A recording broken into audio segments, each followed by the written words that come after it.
Massachusetts, May 28th. Race Brook Falls Trail north to the Elbow Trail. We started from the parking lot off of Route 41.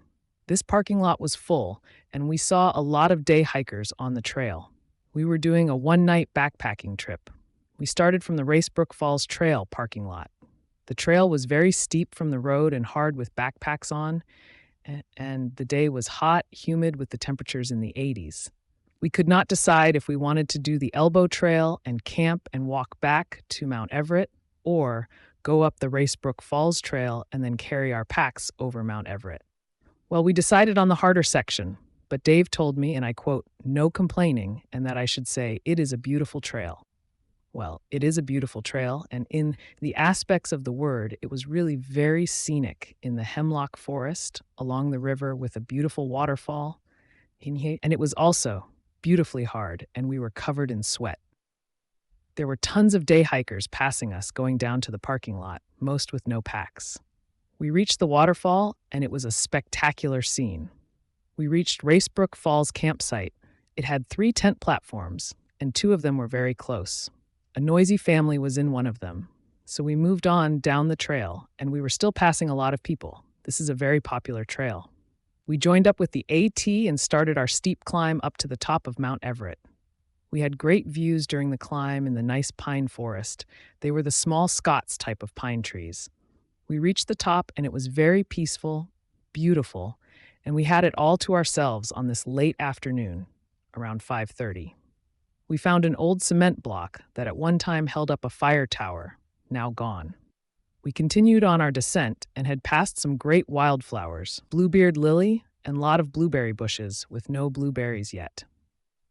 We reached an old stone lean-to with a broken roof just off the trail. It had great views and an old dirt road that had led to the lean-to.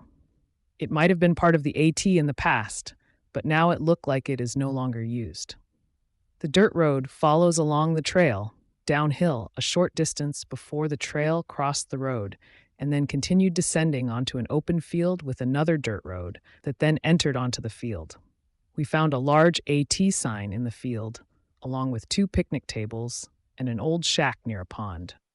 We started to think that people could just drive right up to the trail here. We had found out later that they did just that when we had found it flooded with people. We went through a flat area and then descended again to a hemlock forest with a rocky step descent and crossed a stream. We reached the hemlock lean-to. It was a newer big lean-to, but the area had no good place to set up a tent as it had no flat area. After looking around for a tent site with me going in one direction and Dave looking in the other direction, I decided to move toward the Glen Brook lean-to. Dave did not see me heading toward the other lean-to and had not known where I was. I heard him yelling my name with some panic in his voice. When I got back over to him, he was a little shaky. This area was along a drop into a ravine, and he had thought that I had slipped off it as the leaves here are very slippery. We cannot separate too far like this in the future. We did not have much time to look around the Glen Brook lean-to as it was starting to get dark, and we needed to set up the tent and cook our meal. Glen Brook had 2 tent platforms that were nicely spread apart. They were near the end of the path and overlooked the ravine. We set up on the platform that was closest to the stream. Someone else was already set up at the other platform. After setting up the tent, we started to cook our dinner. The other hikers arrived back at their tent, and they started a fire right away and were talking loudly. They were still talking when we went to bed. However, they had quieted down. We heard an owl at sunset, and right after dark, we heard the owl a few more times.